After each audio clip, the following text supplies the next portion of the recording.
तो बच्चों आपने जो पिछले टर्म पे पढ़ा था वो आपको ऑलरेडी पता है। आपने क्या पढ़ा था? That is the functional equations. तो फंक्शनल इक्वेशंस ये आपके प्रीवियस टर्म का लेक्चर है। इसको आपने काफी देर तक समझा था और काफी देर तक समझने के बाद आप इसको फाइनली समझ गए थे कि क्वेश्चंस को किस तरह से करना है। और बच्चों आज का जो लेक्चर है वो लेक्चर डिवोटेड होगा फॉर द पीरियोडिक फंक्शंस, क्योंकि पीरियोडिक फंक्शंस पे जो भी क्वेश्चंस आ रहे हैं उसमें बच्चों को रूल्स नहीं पता है, पूरी कंप्लीट थ्योरी ही नहीं पता है, जिसकी वजह से वो क्वेश्चंस को करने में बहुत ज्यादा टाइम ले रहे हैं और क्वेश्चन को एक बहुत बड़ी मेथड से अटेम्प्ट कर रहे हैं, जिससे उनका क्वेश्चन गलत हो जा रहा है। तो बच्चों अगर हम किसी भी पीरियोडिक फंक्शन का नाम लेते हैं तो सबसे पहले आपको उसमें कुछ बातें पता होनी चाहिए कि a function fx is periodic. A function fx is periodic with a period t। और बच्चों आपको ये बात पता होना चाहिए कि जो उसका पीरियड होता है वो हमेशा 0 से बड़ा होता है, ठीक है, और वो उसकी डोमेन में ही होगा। For each x in the domain of F x, ये बात आपको क्लियर होनी चाहिए, ठीक है। The values x minus t and x plus t are also in the domain। ये पॉइंट भी ऐड कर लीजिए, ठीक है। एंड एक जो बहुत इंपॉर्टेंट रिलेशन है कि अगर फंक्शन पीरियोडिक है तो जो एफ एक्स होगा वो f of x plus t के इक्वल होगा for every x belong to its domain. For every x belong to its domain. इस बात को मैं दोबारा लिख देता हूं। तो आई थिंक बच्चों यहां तक की सारी बातें आपको क्लियर हो गई होंगी कि मैं आपको क्या समझाने की कोशिश कर रहा हूं। नेक्स्ट बच्चों आपके पास यहां पर मैं एक एक्सेस ड्रॉ कर रहा हूं और सबसे आसान तरीका होता है समझने का साइन एक्स का ग्राफ। तो बच्चों जैसा कि आप ये बात पहले ही से ही जानते हैं, तो साइन एक्स के ग्राफ का जो पीरियड होता है वो पीरियड का मतलब होता है, period is basically the length. कई बच्चे कंफ्यूज होते हैं, वो समझते नहीं है what is period. Period is basically a length. तो बच्चों आप ये बात समझते हैं कि यहां पर अगर हम पीरियड की बात करें तो सबसे पहले मैं पॉइंट्स लिख देता हूं। 5π/2, 3π, इस तरह से पॉइंट्स भी लिखे जा सकते हैं। ओके, तो बच्चों यहां पर अगर मैं पीरियड की बात करूं तो पीरियड का मतलब हमेशा का मतलब होता है फंडामेंटल पीरियड। तो साइन एक्स का फंडामेंटल जो पीरियड होता है वो 2π होता है, क्योंकि अगर हम 2π लेंथ के ग्राफ को काट करके फिर से आगे वापस वैसे ही चिपकाना चालू करेंगे तो ये ग्राफ बिल्कुल एज इट इज आगे बन जाएगा जैसा कि पहले से बना हुआ है। इसलिए इस ग्राफ का स्मॉलेस्ट जो फंडामेंटल पीरियड है वो 2π है। लेकिन कई बच्चे कहते हैं कि सर इसका पीरियड पाई भी हो सकता है। तो बेटा अगर हम पाई वाले ग्राफ को काट करके वापस आगे चिपकाएंगे तो जो ग्राफ बनेगा वो हमारे ओरिजिनल ग्राफ पे ओवरलैप नहीं करेगा, इसलिए इसका पीरियड पाई नहीं होगा, इसका पीरियड क्या होगा, 2π होगा। लेकिन कई बच्चों का कहना है कि सर इसका पीरियड 4π भी तो हो सकता है, क्योंकि सर अगर हम 4π तक के ग्राफ को ले लेते हैं और उसको कट करके वापस आगे चिपकाते हैं तो फिर से वही ग्राफ बन जाता है। तो सर इसका पीरियड 4π भी हो सकता है।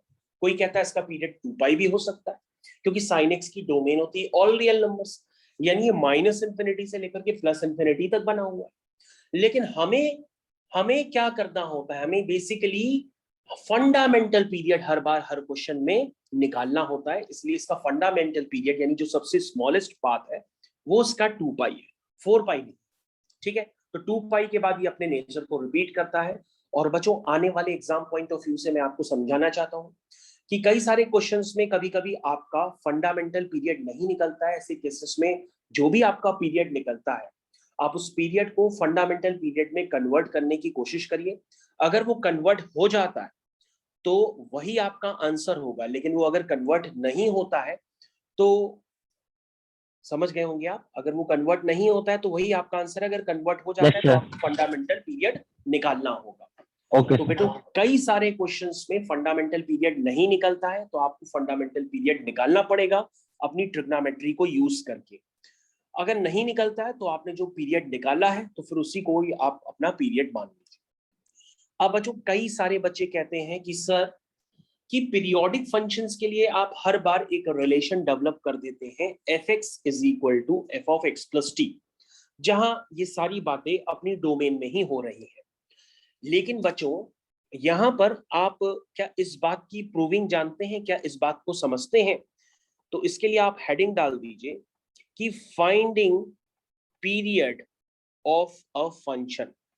किसी भी पीरियड फंक्शन का पीरियड हम निकालने के लिए और किन बातों का ध्यान देते हैं। जैसे बच्चों आपने कहा कि आपके पास एग्जाम्पल के लिए सबसे इजी एग्जाम्पल है साइन एक्स। हमने कहा अगर आप x प्लस टी निकालेंगे तो वो होगा sine of x plus t. लेकिन अगर मैं आपसे पूछूं कि आप क्या इस बात से यानी f x is equal to f x plus t apply करके इसमें क्या वाइस वर्सा कर सकते हैं? क्या इसको अप्लाई करके आप शो कर सकते हैं कि इसका पीरियड 2 पाई ही होगा, तभी ये माना जाएगा? Otherwise f x is equal to f x plus t का कोई रिलेशन असलियत में माना ही नहीं जाएगा। तो तुम कहोगे सर इसको अप्लाई करके हम ये जनरेट कर सकते हैं कि इसका पीरियड असलियत में 2 पाई है। तो कैसे अप्लाई करेंगे? हम यहाँ लिखेंगे sine x is equal to sine of x plus t. हम इस तरह से यहाँ पर लिखेंगे। लिखने के बाद हम इसको लिख सकते हैं sine of x plus t minus sine x is equal to 0। इसको हम इस तरह से लिख सकते हैं। अब ये हो जाएगा साइन सी माइनस साइन डी। साइन सी माइनस साइन डी का फॉर्मूला होता है 2 कॉस सी। ध्यान से देखिए, साइन सी माइनस साइन डी का फॉर्मूला हम यहां पर अप्लाई करने जा रहे हैं। 2 cos c plus d by 2 sine c minus d by 2। ये बच्चों मैंने अप्लाई कर दिया। इसको बच्चों जब आपने अप्लाई किया तो आपने देखा होगा कि यहाँ पर इसको आप लिख सकते हैं x प्लस टी बाई 2 और ये है आपका sine of t by 2 equal to 0। तो बच्चों अगर आप यहाँ पे ध्यान से देखेंगे तो यहां से इसको 0 करने से तो आपके पास x की वैल्यू निकलेगी और इसको 0 करने पर आपके पास जो रिक्वायरमेंट है यानी कि इसका पीरियड वो निकल के आएगा। तो हम अपनी रिक्वायरमेंट के अकॉर्डिंग साइन टी बाई 2 को 0 कर देते हैं। जैसे ही बच्चों आप इसको 0 करोगे तो सभी बच्चे जानते हैं कि साइन 0 अगर है तो 0 का मतलब आप इसको साइन 0 भी लिख सकते हैं और बेसिकली आप इसको एन पाई भी लिख सकते हैं। लेकिन अगर आप ट्रिग्नोमेट्रिक इक्वेशंस पढ़े हैं तो आप इसको पूरी तरीके से इस तरह से भी लिख सकते हैं, एन पाई प्लस माइनस 1 की power n into alpha. Alpha की जगह 0 है। तो यहां से बच्चों t बाई 2 आपका आ जाएगा एन पाई और यहां से t की वैल्यू आ जाएगी आपके पास 2n पाई। क्योंकि आपको फंडामेंटल पीरियड निकालना है तो n जो होता है वो स्मॉलेस्ट लिया जाता है, that is n is equal to 1। तो t आपका आ जाता है 2 पाई। इसका मतलब बच्चों आप ये 100% समझ चुके हैं कि इसका फंडामेंटल पीरियड 2 पाई है और इसको जनरेट करने के लिए मैंने f x is equal to f of x plus t का ही यूज किया है, तभी ये जनरेट हुआ है। तो आई थिंक ये पूरी तरीके से वैलिड है, f x is equal to f of x plus t. लेकिन कई बच्चे इसको नजरअंदाज कर देते हैं और एग्जाम में इनको पता नहीं रहता कि इसका इंपॉर्टेंस क्या है। ओके, तो आई थिंक आपको ये बात समझ में आ गई होगी। अब हम लोग इसके आगे कंटिन्यू करते हैं और नेक्स्ट हेडिंग डालते हैं। नेक्स्ट हेडिंग आपकी स्क्रीन पर ये आ रही है, period of important function. Write down the heading. The heading is period of important function. Period of important function. कैसे आप पीरियड निकालेंगे? जैसे बच्चों यहां पर ध्यान से देखिए, आपका जो एफ एक्स है वो साइन एक्स है।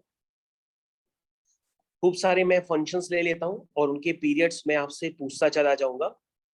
तो बेटा आदित्य, आप क्या मेरे को ये बता सकते हैं कि साइन एक्स का पीरियड क्या होता है? तो तुम तुरंत बताओगे यस सर, इसका पीरियड 2 पाई होता है। कॉस एक्स का पीरियड बेटा क्या होता है? कॉस एक्स का पीरियड 2 पाई होता है। टेन एक्स का पीरियड क्या होता है? 2 पाई। नो, देखो कितनी बड़ी ब्लंडर मिस्टेक है। ये क्वेश्चन इस बार भी एग्जाम्पल में है, एग्जाम में भी है, लेकिन सर देखो पाई आप पाई गलती पाई करके 10x का पीरियड पाई होता है, कोई बात नहीं, लेकिन आपको याद रखना है। अगर आपको ये बात नहीं पता है तो आप 10x के ग्राफिकल रिप्रेजेंटेशन से इसको बहुत आसान तरीके से समझ सकते हैं, और 10x का ग्राफ भी आपको 100% पता होना चाहिए। मतलब हम उस पर कोई एक्सपेरिमेंट नहीं कर सकते एडवांस के एग्जाम में। आपके पास क्वेश्चन घुमा घुमा करके आएंगे और आपको डायरेक्टली वैल्यू यूज करनी है कि जो 10x का पीरियड है वो पाई है। तो बच्चों आपकी स्क्रीन पे जो ग्राफ बना है ये y is equal to 10x का है। कई बच्चे भूल जाते हैं, लेकिन अब पेपर के नजदीक दिन समय आ रहा है, और ऐसा कहा जाता है कि जिसने पूरे साल नहीं पढ़ा लेकिन एडवांस के पेपर के जस्ट एक महीना पहले काफी ढंग से पढ़ लिया तो उसका एडवांस में सिलेक्शन हो जाता है।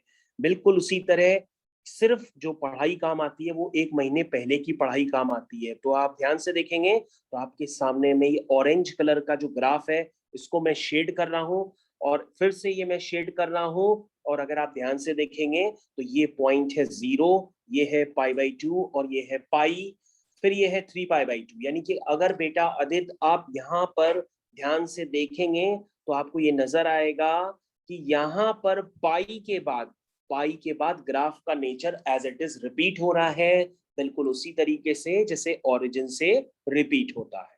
तो आई थिंक आप समझ गए होंगे कि 10x का पीरियड पाई है। उसके बाद क्या आदित्य आप बता सकते हैं फ्रैक्शनल पार्ट ऑफ x का पीरियड क्या होता है बेटा? What is the period of fractional part of x? बता सकते हो बेटा आदित्य? आदित्य यस आवाज आ रही है? Sir, yes sir. Fractional part of x का पीरियड क्या होगा? ओके नो प्रॉब्लम, तुम सीख लो what is the fractional part of x। तो this is a very important and this is a standard of class 11th। तो बच्चों कभी भी जो x होता है वो दो चीजों से मिलकर बना होता है, इंटीग्रल पार्ट ऑफ x और फ्रैक्शनल पार्ट ऑफ x। और बच्चों आपसे कहा जाता है जैसे इंटीग्रल पार्ट ऑफ 2.1 है तो इसका रिजल्ट एक इंटीजर होता है। यानी इंटीग्रल पार्ट का जो रिजल्ट होता है वो एक इंटीजर होता है, और वो इंटीजर होता है जैसे 1 और 2 के बीच में कोई नंबर है तो वो इंटीजर होगा जो दोनों में कम वाला होगा। तो 1 और 2 में कम वाला कौन सा है? 1। तो उसका इंटीग्रल पार्ट 1 और 2 के बीच में होगा तो 1 होगा। तो 1। इंटीग्रल पार्ट का जो रिजल्ट होता है वो हमें एक इंटीजर मिलता है। लेकिन अगर हम फ्रैक्शनल पार्ट ऑफ यही सेम थिंग लें जैसे 2.1 लें तो हमें 0.1 मिलेगा, 1.5 लें तो हमें 0.5 मिलेगा। तो फ्रैक्शनल पार्ट से जो हमें रिटर्न होता है वो उसका डेसिमल पार्ट जो कि 0 से 1 के बीच में लाई करता है वो हमें रिटर्न हो जाता है। इंटीग्रल पार्ट से इंटीजर रिटर्न होता है, फ्रैक्शनल पार्ट से फ्रैक्शन रिटर्न होकर के आ जाता है हमारे पास। अब बच्चों हमको ये बात समझनी होगी कि फ्रैक्शनल पार्ट ऑफ एक्स को अगर हमें बनाना है तो फ्रैक्शनल पार्ट ऑफ एक्स किन बातों पे डिपेंड करता है? तो तुम कहोगे sir fractional part of x, ये बात तो क्लियर हो गई, वो 0 से 1 के बीच में कोई भी वैल्यू दे सकता है, चाहे आप x कुछ भी डालिए। आप x, सर अगर आप x को 100.5 भी डालेंगे तो उसका फ्रैक्शनल पार्ट 0.5 ही आएगा, या आप x को 1000.625 भी डालेंगे तो उसका फ्रैक्शनल पॉइंट 0.625 ही आएगा। यानी इसका जो रिजल्ट होगा, यानी इसका जो आंसर होगा फाइनली वो एक नंबर होता है, वो 0 से 1 के बीच में लाई करता है। तो कहने का मतलब अगर आप फ्रैक्शनल पार्ट ऑफ एक्स का ग्राफ बनाना चाहते हैं तो या तो अपने ऑब्जर्वेशन से बना सकते हैं या आप पूरी डेफिनेशन को यूज करके इसका ग्राफ बना सकते हैं। तो उसको ग्राफ को बनाने के लिए आप क्या करेंगे, एक पैटर्न ड्रॉ कर लेते हैं, नेमिंग कर लेते हैं 0 1 2 3 4 5 6 7 1 2 3 4 -1 -2 -3 -4 लाइक दैट। अब जो आपको यहाँ पर बहुत ही ध्यान से देखना होगा, मैंने आपको बताया, और अगर आप ऑब्जर्वेशन से देखना चाहें तो ऑब्जर्वेशन से भी देख सकते हैं। कैसे देखेंगे आप बेटा? ऑब्जर्वेशन से देखना चाहें तो कैसे देखेंगे? आप कहेंगे कि सर मैं अगर मैं इसका ग्राफ बनाना चाहता हूं तो basically fractional part of x का मतलब हुआ x minus integral part of x. That means अगर एक्स 0 से 1 के बीच में लाई करेगा तो y is equal to x हो जाएगा, और x अगर 1 से 2 के बीच में लाई करेगा तो y x माइनस 1 हो जाएगा, x अगर 2 से 3 के बीच में लाई करेगा तो y x माइनस 2 हो जाएगा। इसका मतलब बच्चों आपको y इक्वल टू एक्स का ग्राफ बनाना है किस इंटरवल में, 0 से 1 के बीच में। तो आपने ये ग्राफ बना लिया जहां पर 1 एक्सक्लूडेड है, क्योंकि फ्रैक्शनल पार्ट की वैल्यू जो होती है वो 0 से 1 के बीच में लाई करती है, इंक्लूडिंग 0 एक्सक्लूडिंग 1। उसी तरीके से बच्चों अब 1 से 2 के बीच में आप ग्राफ बनाएंगे x माइनस 1 का, तो x माइनस 1 का ये ग्राफ हो गया। उसी तरीके से x माइनस 2 का भी ये ग्राफ हो गया, और ये ग्राफ इस पैटर्न से चलता चला जाएगा। और आपको ये बात समझ में आनी चाहिए कि ये जो ग्राफ है वो इतने से इंटरवल के बाद रिपीट होने लगता है। तो इसका मतलब इसका पीरियड क्या है, इसका पीरियड है 1। क्या है पीरियड, 1। यानी कि हर 1 वाले इंटरवल के बाद ये बिल्कुल अपना नेचर वैसे ही रिपीट करता चला जा रहा जैसे 0 से 1 के बीच में बना है। तो आदित्य, क्या आप तुमको समझ में आया कि इसका पीरियड क्या है? Yes sir. तो इसका पीरियड क्या है बेटा? इसका पीरियड है 1। अब आदित्य, मैं तुमसे पूछना चाहता हूं फिर से कुछ बातें। अब हमारे पास बच्चों जो कुछ बातें निकल के आ रही हैं, जैसे f x is equal to cosec x है। अगर मैं आपसे पूछूं इसका पीरियड क्या है आदित्य, तो आप कहोगे 2 पाई। क्या है? 2 पाई। 2 पाई। इसका पीरियड क्या है बेटा? 2 पाई। 2 पाई। और बेटा कॉट एक्स का पीरियड क्या होता है? पाई। पाई। तो जो उनके रेसिप्रोकल्स होंगे उनका पीरियड बिल्कुल सेम रहेगा। अब बेटा ये बात याद रखिएगा कि जो इंटीग्रल पार्ट ऑफ एक्स है उसका मैंने यहाँ पे जिक्र नहीं किया है, क्योंकि इंटीग्रल पार्ट ऑफ एक्स का ग्राफ एक सीढ़ी नुमा होता है और नीचे से सीढ़ी ऊपर तक चलती चली जाती है, जिसको हम स्टेप फंक्शन कहते हैं। तो integral part of x periodic नहीं होता है क्योंकि वो अपने पाथ को रिपीट नहीं करता है, इसीलिए हमने यहाँ पे इंटीग्रल पार्ट ऑफ एक्स के पीरियड का डिस्कशन नहीं किया है। अब बच्चों यहाँ पर आप बहुत इंपॉर्टेंट हेडिंग डालेंगे जो आपके एग्जाम्स में काफी सारी डिफिकल्टी को इंप्रूव करने वाली है। The next heading is period of some derived functions. Period of some derived functions. तो बच्चों ध्यान से देख सकते हैं, the next heading is period of some derived functions. तो बच्चों उसमें आप सबसे पहले ए वाले पॉइंट की तरफ ध्यान दीजिए। देखिए क्या लिखा है उसमें, मैं आपको लिखवा रहा हूं साइन इनवर्स एक्स। सॉरी, यहाँ पे इनवर्स का किसी भी तरह से कोई जिक्र नहीं किया जा सकता है, क्योंकि इनवर्स फंक्शन पीरियोडिक नहीं होते हैं, ये बात आप याद रखिएगा। इनवर्स फंक्शन और नॉट पीरियोडिक, इसलिए इनवर्स फंक्शन का पीरियोडिक फंक्शंस में कोई भी जिक्र नहीं किया जा सकता है।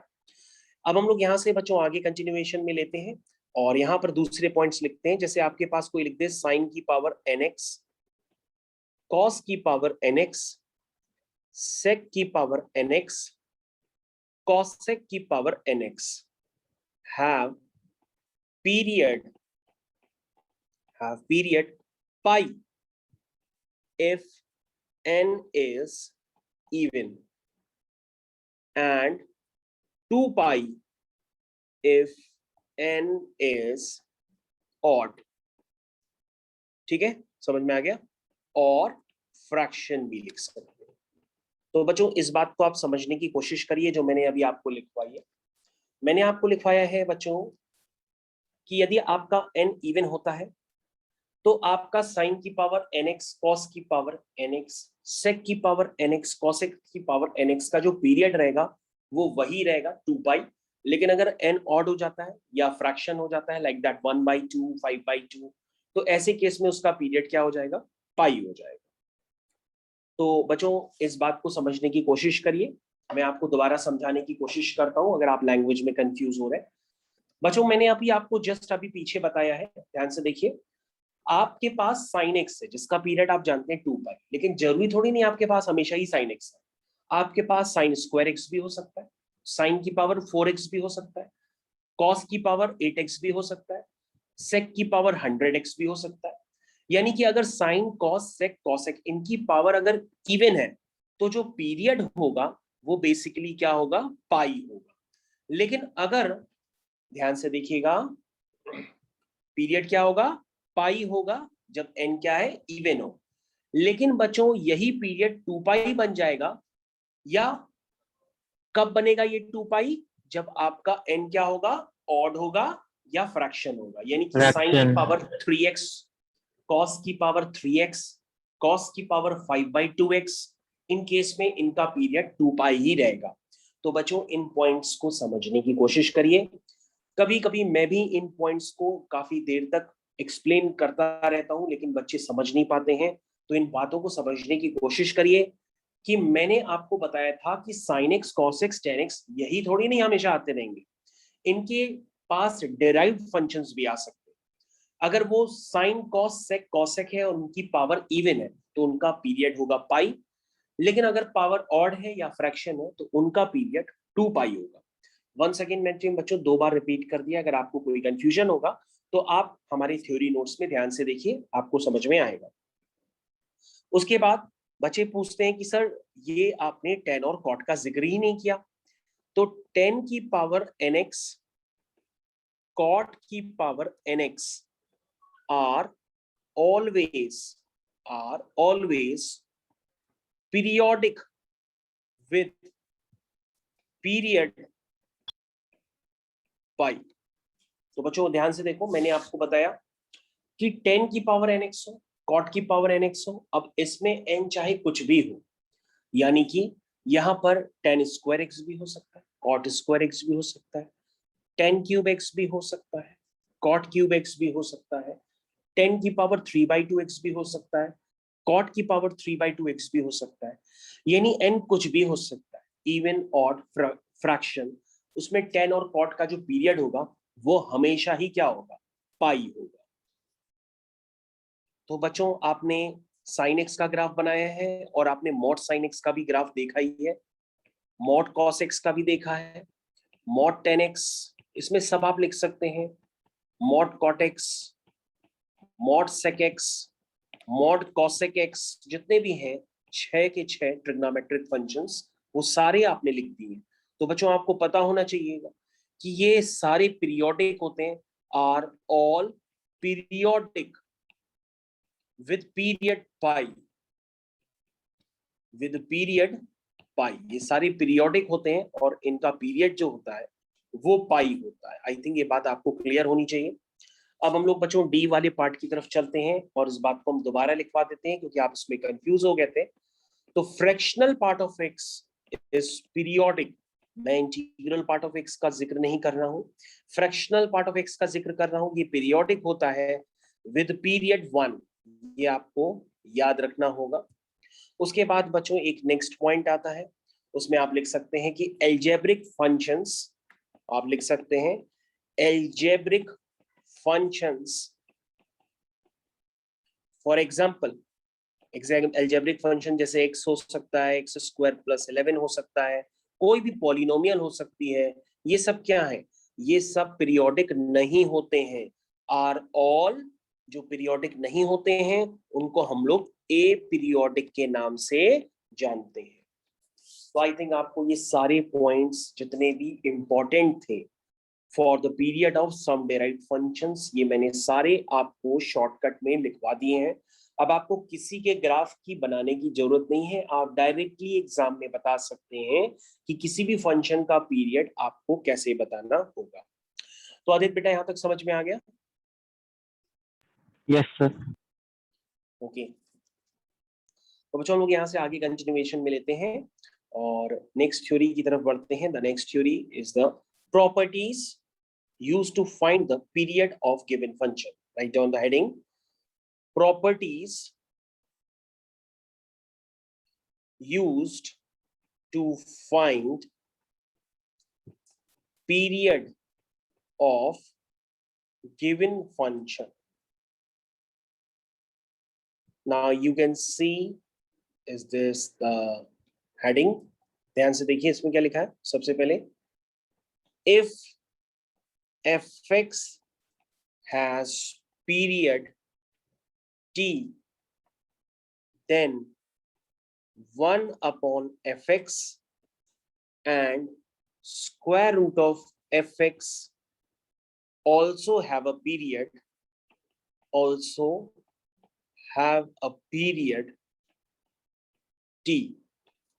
ध्यान से देखो बच्चों, मैंने आपको बताया कि fx का पीरियड अगर t है तो 1/fx का स्क्वायर रूट ऑफ fx का जो पीरियड होगा वो भी t होगा। ये बात आपको ध्यान देनी है। कहने का मतलब अगर sin x का पीरियड 2 पाई है तो 1/sin x हो या square root of sin x हो, उनका भी पीरियड 2 पाई होगा। ये बात आपको याद रखनी होगी। अब इसमें एक बात एक और ऐड कर लीजिए, लिखिए इन जनरल, लिखिए in general if fx has period t, then g of fx, this is a very important point, composite functions, g of fx is also periodic with period t, with period t। लेकिन बच्चों यहां पर जो period T होता है वो fundamental हो भी सकता है, नहीं भी हो सकता है। तो आप यहां पे लिख सकते हैं मे और may not be fundamental period, fundamental period. हालांकि ये तो बात की बात है, लेकिन आपको ये जरूर याद रखना होगा कि अगर आपके पास कोई इस तरह का नोटेशंस आ जाए कंपोजिट फंक्शन का जी ऑफ एफ एक्स का, तो वो एक पीरियोडिक फंक्शन होगा, लेकिन उसका जो पीरियड होगा वो किस पे डिपेंड करेगा, वो एफ एक्स के पीरियड पे डिपेंड करेगा। यानी कि जी ऑफ एफ एक्स है तो अंदर वाला फंक्शन एफ एक्स है, उसका जो पीरियड होगा वही जी ऑफ एफ एक्स का पीरियड होगा। लेकिन यदि एफ ऑफ जी एक्स है तो अंदर वाला फंक्शन जी एक्स होगा, तो जो जी एक्स का पीरियड होगा वही एफ ऑफ जी एक्स का भी पीरियड होगा। तो ये बात आपको पता होनी चाहिए। काफी सारे बच्चों को ये बात नहीं पता है और वो क्वेश्चंस में यूज तक नहीं कर पाते हैं, सिर्फ एक दूसरे का मुंह देखते रहते हैं। If f x has period t, अगर एफ एक्स का पीरियड टी है, then f of a x plus b has period t upon modulus of a। कहने का मतलब this is very important point. जरूरी नहीं है आपके पास sin x ही हो, आपके पास sin 2x प्लस 3 भी हो सकता है। तो sin 2x प्लस 3 होगा तो उसका जो पीरियड होगा वो 2 पाई बाय x का कोफिशिएंट दैट मींस 3, यानी कि 2 पाई बाय 3 होगा। बाय द वे यहाँ पे प्रैक्टिस के लिए हम लोग कुछ क्वेश्चंस कर लेते हैं, उन क्वेश्चन से आपको ढेर सारे कंसेप्ट्स भी क्लियर हो जाएंगे। तो ready for the questions practice. Write down the example. You can write down the heading example. तो बच्चों जब आप एग्जाम्पल लिखेंगे तो आपके पास फर्स्ट एग्जाम्पल जो मैं आपको देने जा रहा हूँ, first example is this is square root of sine of 3x minus 5। बच्चों आपको क्या निकालना है, इसका पीरियड निकालना। कैसे निकालेंगे पीरियड बेटा? तो आदित्य बता सकते हो? आपको मैं यहाँ पे 2 क्वेश्चंस दे रहा हूँ, उन दोनों क्वेश्चंस के आपको पीरियड बताना है। दूसरा क्वेश्चन है 10 square root 2x plus 1 minus 10। तो बच्चों आपके इन दोनों क्वेश्चंस के पीरियड बताने में वेट कर रहा हूं।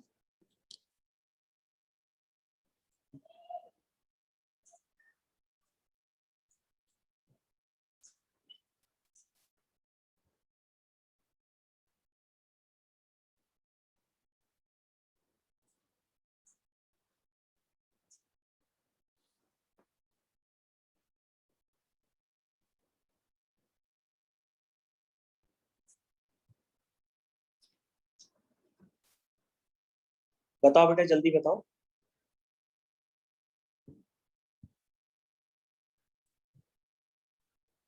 Yes, sir. 1 minute.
ठीक है बेटा, टाइम इज ओवर नाउ। अब हम लोग कंटिन्यू करते हैं इस क्वेश्चन के आंसर को।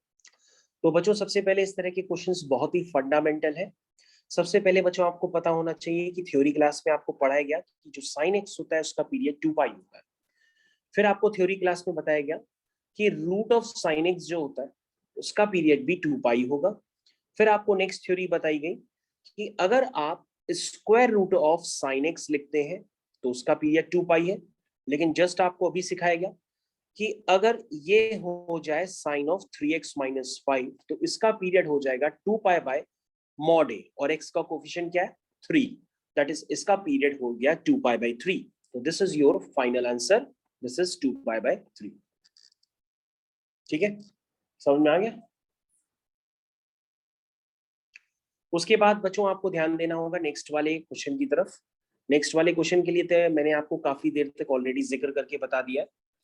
मैंने आपको बताया कि जो tan x होता है उसका पीरियड जो होता है पाई होता है। tan x का पीरियड पाई होता है। तो tan स्क्वायर x का पीरियड क्या होगा?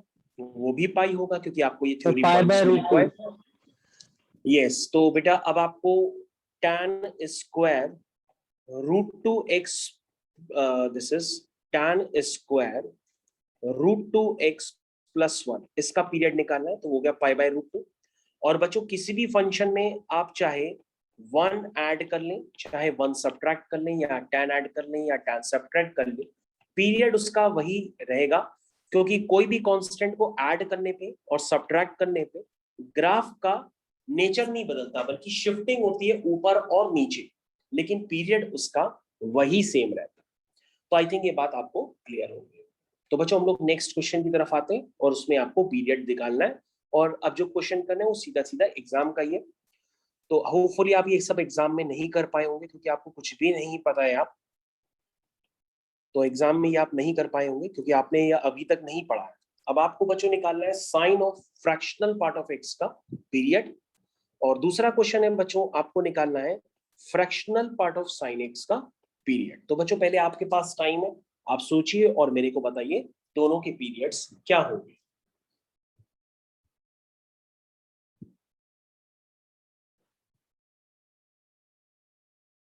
तो आपके पास है sine of fractional part of x, और दूसरा है साइन एक्स का फ्रैक्शनल पार्ट। एक बार एक्स पे फ्रैक्शनल है और एक बार पूरे फंक्शन पे फ्रैक्शनल पार्ट है। तो बच्चों यहां से हम आपका टाइम स्टार्ट कर रहे हैं।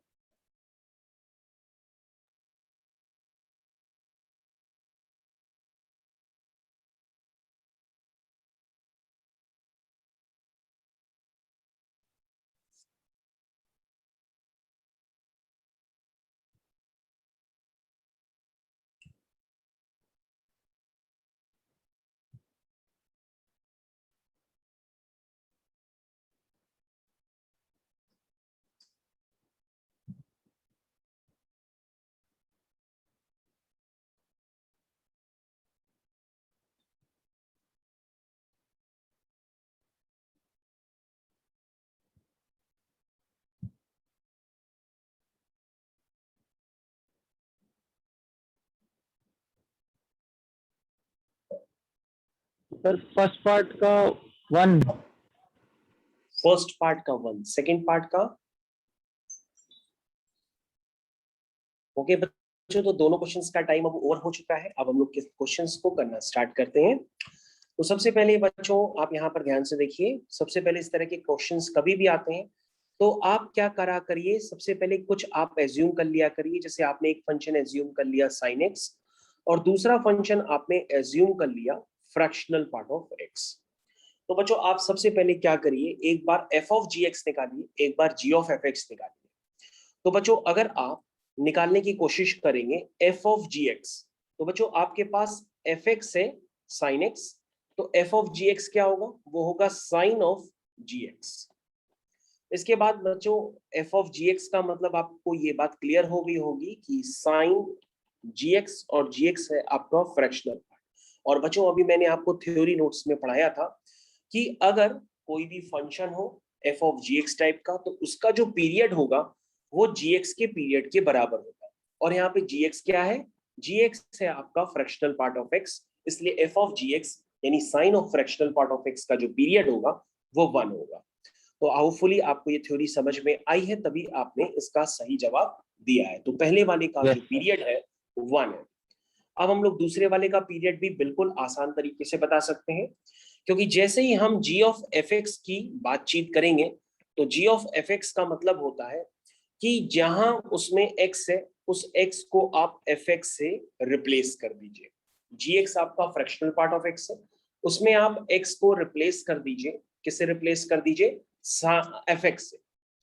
तो जब आप रिप्लेस करेंगे तो fx की वैल्यू भी आपको पुट करनी पड़ेगी। fx की वैल्यू क्या है? sin x है। तो बच्चों अब आपको ये टर्म क्लियर हो गया होगा, और यही आपका गिवन फंक्शन है, और गिवन फंक्शन रिप्रेजेंट कर रहा है g ऑफ fx को। इसका मतलब इसका जो पीरियड होगा वो fx के पीरियड पे डिपेंड करेगा, और fx क्या है? sin x है। तो इसका जो पीरियड होगा बच्चों, इसका पीरियड हो जाएगा 2 pi. This is your answer. Very easy question. तो आई थिंक अब हम लोग आगे कंटिन्यूएशन में लेते हैं दूसरे क्वेश्चंस की तरफ। तो बच्चों हम लोग आगे कंटिन्यूएशन में लेते हैं दूसरे क्वेश्चंस की तरफ। अब बच्चों हमारे पास एग्जामिनेशन में कंफ्यूज करने के लिए अगर पूछ लिया जाए कि y इज इक्वल टू 1 या fx इज इक्वल टू 1, आपके पास इस तरह से एक कांस्टेंट फंक्शन दे दिया जाए, तो आप कांस्टेंट फंक्शन को देख करके क्या कहेंगे? ये पीरियोडिक है कि नॉन पीरियोडिक है? सबसे पहले मैं आपसे जानना चाहूंगा आदित्य कि ये पीरियोडिक है कि नॉन पीरियोडिक है? पीरियोडिक। अगर क्या है बेटा? पीरियोडिक है। Yes sir. तो इसका पीरियड क्या होगा बेटा? पीरियड तो 0 होगा शायद। पीरियड 0 होगा। अच्छा चलो हम लोग चेक कर लेते हैं। तो बच्चों ये y इज इक्वल टू 1 का ग्राफ है। अगर आप इस ग्राफ को ध्यान से देखेंगे तो ग्राफ को देखने पर आपको कुछ बातें ये समझ में आएंगी कि इसका पीरियड हम बता ही नहीं सकते हैं। 0 तो किसी का पीरियड हो ही नहीं सकता बेटा, क्योंकि ओके मैंने सर। आपको जब स्टार्टिंग में थ्योरी पढ़ाई थी तो मैंने बताया था कि जो पीरियड होता है वो हमेशा 0 से बड़ा होता है, और वो नेगेटिव कभी नहीं होता, यानी कि t हमेशा 0 से बड़ा होता है। अब बच्चों हमारे पास ये जो आपके सामने ग्राफ है, इस ग्राफ में आपको पीरियड बताना है। तो पीरियड का मतलब अगर आप इसका पीरियड लेट से अगर आप 1 भी कहते हैं तो आपके बगल वाला पड़ोसी कहेगा कि 1.5 क्यों नहीं हो सकता, हम कहेंगे 0.5 क्यों नहीं हो सकता। तो इस ग्राफ ये जो y इज इक्वल टू 1 है, इसका हम स्मॉलेस्ट फंडामेंटल पीरियड तो बता ही नहीं सकते कि वो 0.5 है कि 0.15 है, हम कुछ नहीं बता सकते। क्यों नहीं बता सकते? क्योंकि वो पीरियड बताना यहाँ पर संभव ही नहीं है। लेकिन हाँ, हम ये जरूर कह सकते हैं कि जो कांस्टेंट फंक्शंस हैं वो पीरियोडिक होते हैं। ये हम जरूर यहाँ पे कह सकते हैं कि जो कांस्टेंट फंक्शंस हैं वो पीरियोडिक होते हैं, लेकिन उनका पीरियड बताना पॉसिबल नहीं है। इसलिए यहाँ पर आप लिख लीजिए कि all constant functions are periodic, या आप लिख सकते हैं कांस्टेंट फंक्शंस आर पीरियोडिक। अगर आपको पीरियोडिसिटी बहुत कम पड़ी है तो आपके लिए एक और क्वेश्चन मैं आपको देता हूं। तो आदित्य नेक्स्ट क्वेश्चन के लिए आप प्रिपेयर हो जाइए। आपके पास है y is equal to x into 1/x। आपको इसका पीरियड बताना है, क्या होगा सोच के बताइए।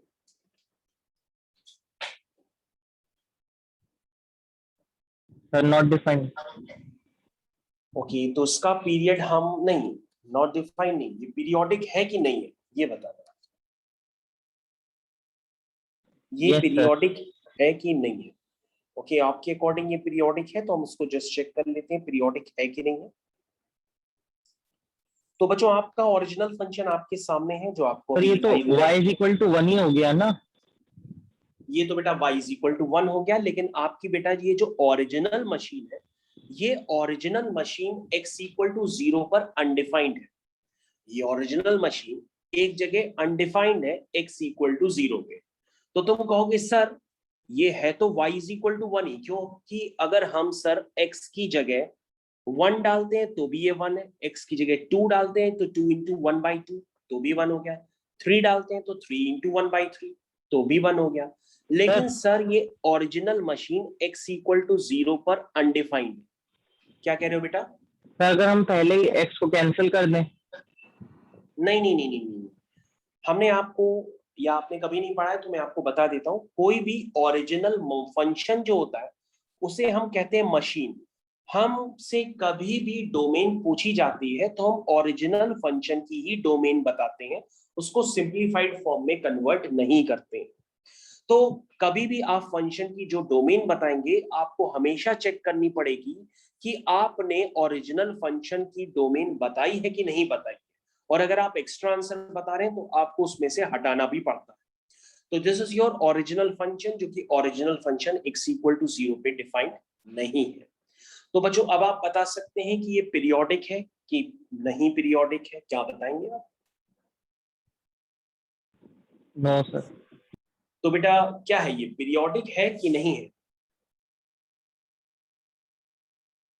नो तो सर। बेटा ये पीरियोडिक नहीं है, क्योंकि अगर ये पीरियोडिक होता तो ये बार बार किसी सेम इंटरवल पे अपनी अनडिफाइंड वैल्यू देता रहता, तो हम इसको पीरियोडिक कहते। लेकिन ये पीरियोडिक नहीं है, क्योंकि ये अपनी वो वैल्यू दोबारा रिपीट नहीं कर रहा है।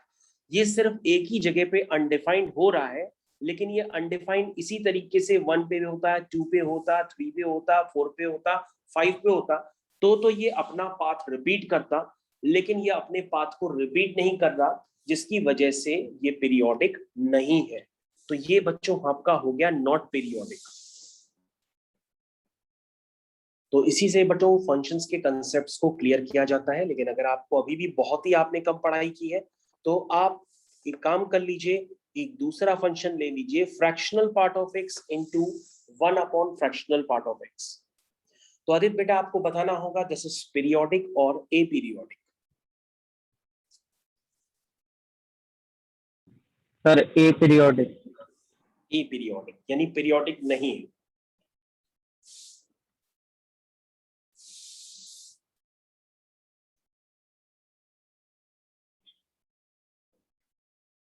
तो तुम्हारे यस सर। अकॉर्डिंग ये पीरियोडिक नहीं है। चलो ठीक है, ओके कोई बात नहीं। तो बच्चों हम लोग इसकी सिंप्लिसिटी को चेक कर लेते हैं कि इसमें क्या करना होगा। सबसे पहले बच्चों आपको एक काम करना होगा, यहाँ पे आप ये सोचेंगे सबसे पहले कि है फ्रैक्शनल पार्ट ऑफ एक्स। तो फ्रैक्शनल पार्ट ऑफ एक्स जो होता है उसमें आप एक्स कुछ भी डालो, वो रिजल्ट क्या देगा, वो रिजल्ट क्या देगा वो तो हम आपको ऑलरेडी बता चुके हैं। लेकिन आप x की जगह 1.5 डालोगे तो 0.5 बन जाएगा और वो कैंसिल होके 1 हो जाएगा। x की जगह 2.5 डालोगे तो फिर से नीचे 0.5 ऊपर 0.5 बन जाएगा, फिर कैंसिल होके 1 हो जाएगा। अब आपको चेक करना है कि y हर x पर 1 आ रहा है, लेकिन ऐसा कोई x है क्या जिसपे वो अनडिफाइंड है? तुम कहोगे सर बिल्कुल है। तो ये अनडिफाइंड कब होगा? तो तुम कहोगे सर जब इसका डिनोमिनेटर 0 होगा। और किसी का भी फ्रैक्शनल पार्ट 0 कब होता है? जब वो क्या होता है, इंटीजर होता है। क्योंकि इंटीजर का फ्रैक्शनल पार्ट क्या होता है, 0। इंटीजर का फ्रैक्शनल पार्ट ऑफ एक्स क्या होता है, 0। तो ये 0 कब होगा, ये 0 होगा इंटीजर्स पे। ये ऑलवेज अपनी वैल्यू 1 दे सकता है, लेकिन ये 0 कब होगा, ये 0 होगा कब, इंटीजर्स पे ये अनडिफाइंड हो जाएगा। ध्यान से देखिए, क्योंकि इंटीजर्स पे इसका डिनोमिनेटर क्या बन जाएगा, फंक्शन का 0 बन जाएगा। इंटीजर्स पे इस फंक्शन का डिनोमिनेटर क्या बन जाएगा, 0 बन जाएगा। इसीलिए ये हर इंटीजर पे क्या होगा, अनडिफाइंड होगा। चाहे वो 0 हो, चाहे वो 1 हो, चाहे वो 2 हो, 3 हो, 4 हो, 5। तो आदित्य मैं आपसे पूछना चाहता हूं, अब ये क्या है, पीरियोडिक है कि ए पीरियोडिक है? तो तुम कहोगे सर सर पीरियोडिक। ये पीरियोडिक है, क्योंकि वैसा ही सेम नेचर ये लगातार रिपीट कर रहा है। तो इसका पीरियड क्या होगा, इसका पीरियड होगा बेटा 1, इसका पीरियड होगा 1। तो बेटा ये मतलब होता है पीरियोडिक, ए पीरियोडिक का मतलब। तो ये बातें आपको क्लियर होनी चाहिए बहुत अच्छी तरीके से। अगर ये सब बातें क्लियर नहीं है तो एग्जाम्स में आपसे फंक्शंस के क्वेश्चन मेरे हिसाब से सही से नहीं हो पा रहे होंगे अभी भी। ओके, तो अब हम लोग इस थ्योरी को कंटिन्यू करते हैं। Write down the heading, properties used to find, property used to find period of given function. Properties used to find period of given function. तो सबसे पहले बच्चों ध्यान से देखिए, if fx has period t1 and gx has period t2,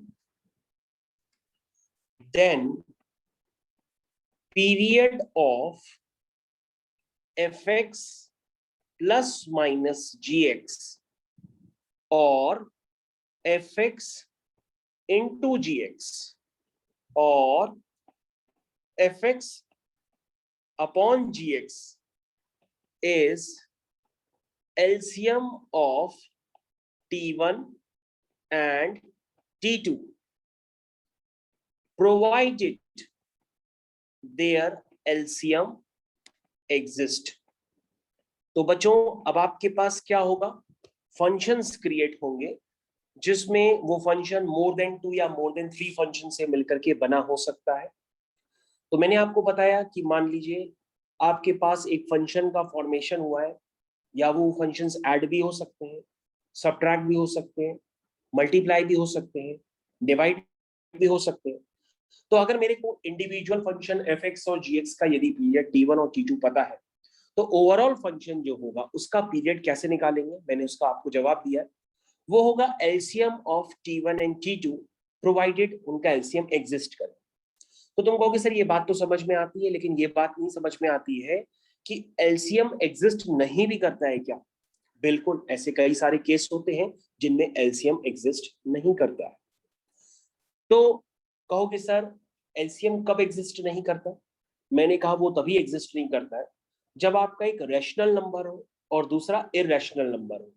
तो rational और irrational number का LCM एग्जिस्ट नहीं करता है, क्योंकि इरैशनल नंबर क्या होता है, इरैशनल नंबर होता है जैसे कि पाई। पाई की वैल्यू क्या होती है, पाई की वैल्यू होती है 3.1423621928314261, यानी कि पाई की वैल्यू जो है non terminating and non recurring है। तो पाई का आप किसी रैशनल नंबर से एलसीएम ले नहीं सकते हो, इसलिए उसका एलसीएम एग्जिस्ट नहीं करेगा। तो बच्चों आपको ये बात पता होनी चाहिए कि एलसीएम अगर एग्जिस्ट नहीं करता है तो उसकी कंडीशन ये है कि वहां पे एक रैशनल हो सकता है और एक इरैशनल हो सकता है, तभी उसका एलसीएम एग्जिस्ट नहीं करेगा। उसके बाद बच्चों एक और पॉइंट भी आप हाइलाइटर की तरह यहाँ पे लिख सकते हैं, क्योंकि ये सारे पॉइंट्स काफी इंपॉर्टेंट है और ये काफी मेहनत से बनाए गए सारे पॉइंट्स हैं जिनका निचोड़ आपको एग्जाम में क्या मतलब अभी तक जितने भी एग्जाम में उनमें ये सारे पॉइंट्स यूज हो चुके हैं, और हो सकता है आपने इन पॉइंट्स को बिना यूज किए क्वेश्चंस किए हो तो आपको टाइम काफी लग सकता है। इफ एलसीएम एग्जिस्ट, अगर एलसीएम एग्जिस्ट करता है तो जरूरी नहीं है, नीड नॉट टू बी, जरूरी नहीं है need not to be fundamental, जरूरी नहीं है कि वो फंडामेंटल ही पीरियड हो, ये बात आपको पता होनी चाहिए। ठीक है, जरूरी नहीं कि वो फंडामेंटल ही पीरियड हो। और उसके आगे पॉइंट आप लिख सकते हैं, if LCM does not exist, if LCM does not exist then fx plus minus gx या fx into gx या fx upon gx is a periodic. क्या होगा, ए पीरियोडिक। ए पीरियोडिक का मतलब वो फंक्शन जो होगा ओवरऑल ए पीरियोडिक यानी पीरियोडिक नहीं है। ये बात आपको समझ में आनी चाहिए। बेटा ये सारे पॉइंट्स क्लियर हो गए? Yes sir. ओके, तो हम लोग आगे कंटिन्यूएशन करते हैं दूसरे पॉइंट्स की तरफ, क्योंकि पॉइंट्स आर वेरी इंपॉर्टेंट। कई बच्चे एलसीएम भी निकाल नहीं पाते हैं प्रॉपर्टीज को यूज करके, तो यहाँ पे ये बात आप जरूर सर लिख 1 लीजिए। मिनट दिखा दीजिए, वो रह गया थोड़ा सा लिखना। हाँ हाँ बिल्कुल, आप लिख लीजिए आराम से।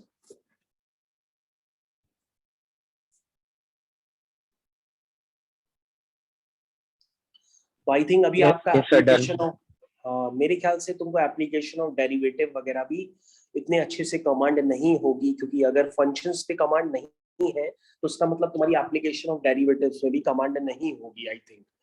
तो उसके क्वेश्चन भी तुम एग्जाम में नहीं कर पाए होगे मेरे हिसाब से। Properties use to find period of given function. लेकिन बच्चों आपको ये बात याद रखनी है कि जिस तरह से आप कहा जाता है कि आप अपने बोर्ड एग्जाम के 2 महीना पहले पढ़ लीजिए तो आपका मार्क्स 80% आ जाते हैं।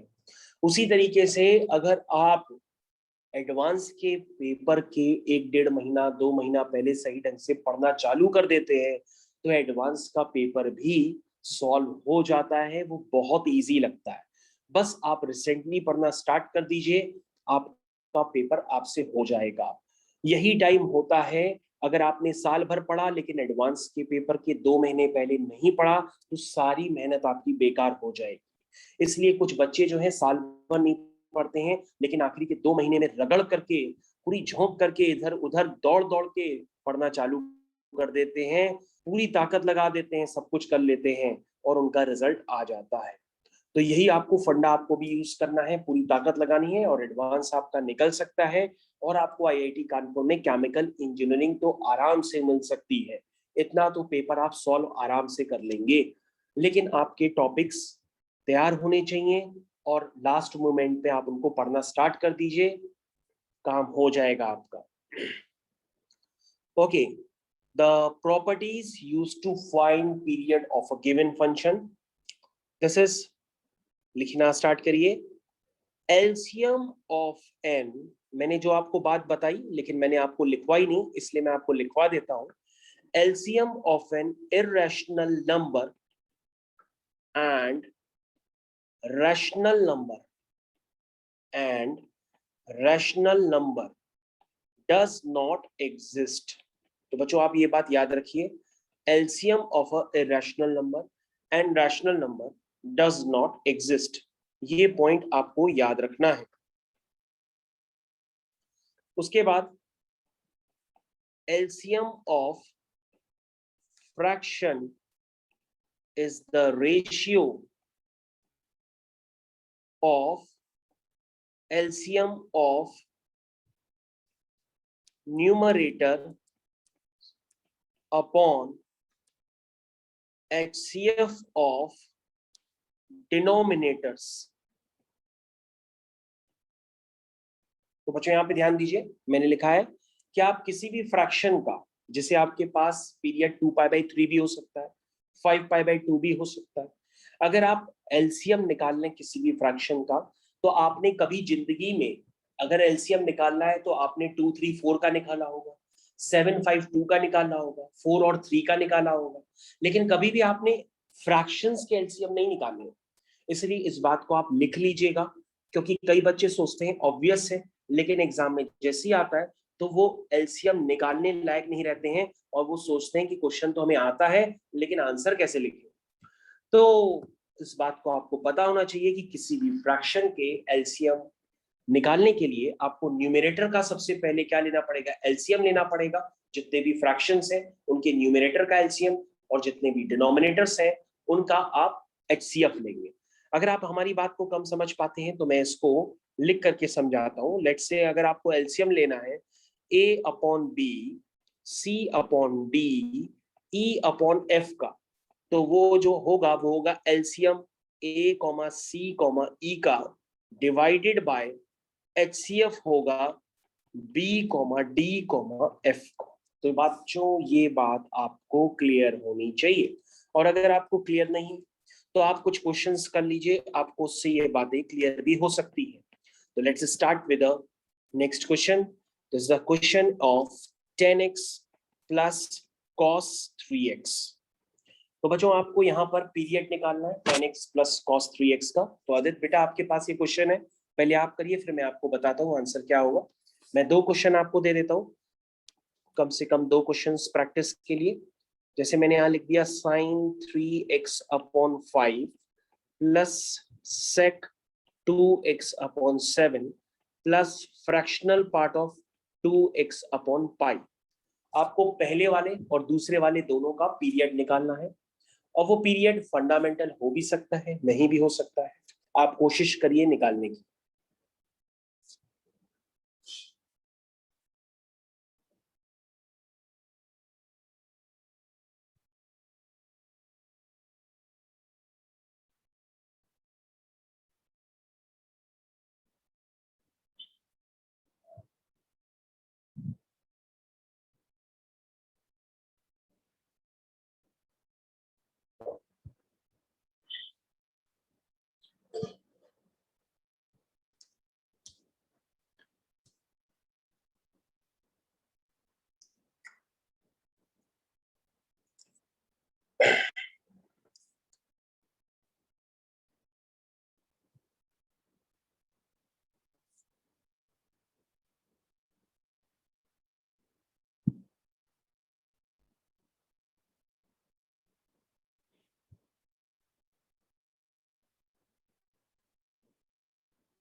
Sir, LCM of pi and 2 pi/3 and pi. हाँ, ओके, मैं करके बताता हूँ, देखो कैसे करेंगे, जस्ट वेट। तो बच्चों, इस तरह के क्वेश्चंस को करने के लिए आपको क्या करना पड़ेगा, थोड़ा सा ध्यान दीजिएगा। सबसे पहले यहाँ पर फंक्शंस ऐड हो रहे हैं, एक tan x है, एक cos 3x है। जैसा कि मैंने बताया कि इसका आप पीरियड निकालेंगे, फिर आप इसका पीरियड निकालेंगे, फिर Pi. दोनों का एलसीएम। तो बच्चों, आप जान चुके हैं इसका पीरियड पाई है और इसका पीरियड हो गया 2 पाई/3। 2 pi/3. तो बच्चों, आपको एलसीएम लेना है किसका, पाई का और 2 पाई/3 का। बच्चों, जब आप एलसीएम लोगे तो एलसीएम लेते समय आप पाई तो बाहर ही कर लो, क्योंकि पाई तो आएगा ही आएगा। अब बचा आपका 1 और आपका बचा 2/3। तो बच्चों, न्यूमरेटर में क्या है, कहोगे सर न्यूमरेटर में 1 और 2 है। तो न्यूमरेटर में जो 1 और 2 है, आप उनका एलसीएम लो, तो 1 और 2 का एलसीएम होगा 2। डिनोमिनेटर में क्या है, 1 और 3 है, तो उनका एचसीएफ क्या है, एचसीएफ मतलब 1 और 3 का कॉमन फैक्टर, तो 1 और 3 का कॉमन फैक्टर है 1। तो इसका मतलब इसका जो पीरियड हुआ वो 2 पाई हुआ। तो जो आपको पहले क्वेश्चन मैंने दिया था, इसका आंसर हो गया 2 पाई। Sir, यस बेटा, बताइए। तो इसको हम लोग ऐसे भी कर सकते हैं कि 2 pi/3 120 होता है और pi 180 होता है। हम्म दोनों को LCM होगा 360, हम्म तो 360 2 pi होता है। हाँ, जैसे भी सोच लो, वो पता नहीं कहीं पे काम करे, हो सकता है कहीं पे काम ना करे, क्योंकि तुम्हारा कंसेप्ट सेकंड वाले क्वेश्चन में देखो काम कर रहा है। पीरियड बताओ, सेकंड वाले क्वेश्चन में देखो काम कर रहा है तुम्हारा कंसेप्ट। ये कंसेप्ट मेरे इंडिविजुअली काफी मैंने पढ़ाई करके बनाए हैं, और ओके ये सर, हर ओके। जगह वैलिड होते हैं। एक बार चेक करके देखो तो कि तुम्हारा यहाँ पर क्या ये कंसेप्ट काम कर रहा है दूसरे वाले क्वेश्चन में, एक बार चेक करके देखो। और ये दूसरा क्वेश्चन आपका एग्जाम का ही है।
तो बच्चों हम लोग नेक्स्ट क्वेश्चन के कंसेप्ट पे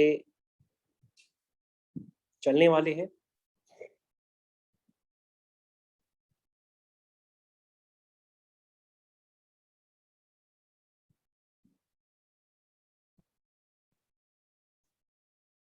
ठीक है बच्चों, हम लोग यहाँ पर वापस आते हैं और चेक करते हैं। तो यहाँ पर जो बच्चों आपके पास पहला फंक्शन दिया है, सबसे पहले हम उसका पीरियड देख लेते हैं। जो पहला फंक्शन दिया है sin 3x/5, तो उसका पीरियड होगा 2π/3/5। इसका पीरियड होगा 2π/2/7।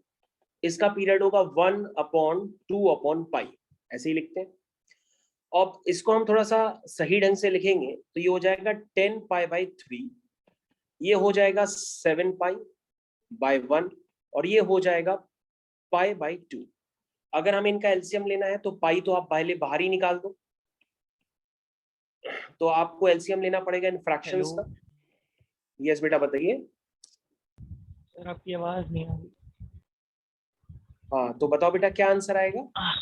हेलो आंसर बताओ बेटा। Sir, I am rejoining.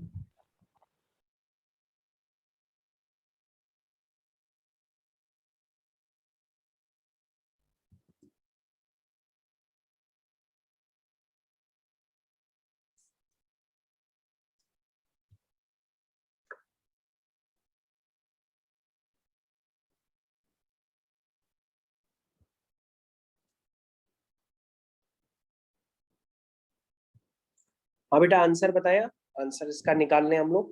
Hello तो हेलो, हाँ बेटा बोलो। ये सर अब आ रही है आवाज, अभी तक आई नहीं रही। 10 बताओ बेटा, एलसीएम बताओ 10/7/1 का। 10/7/1 का एलसीएम होगा 70 और 3/1/2 का एचसीएफ क्या होगा। 6 नहीं, HCF 3/1/2 का एचसीएफ होगा 1। 1 एचसीएफ का मतलब हिंदी में होता है common factor. Yes sir, yes. 1 है ना, 6 कैसे हो जाएगा। तो बेटा इसका पीरियड हो गया 70π। This is your answer. The period is 70π। This is your answer.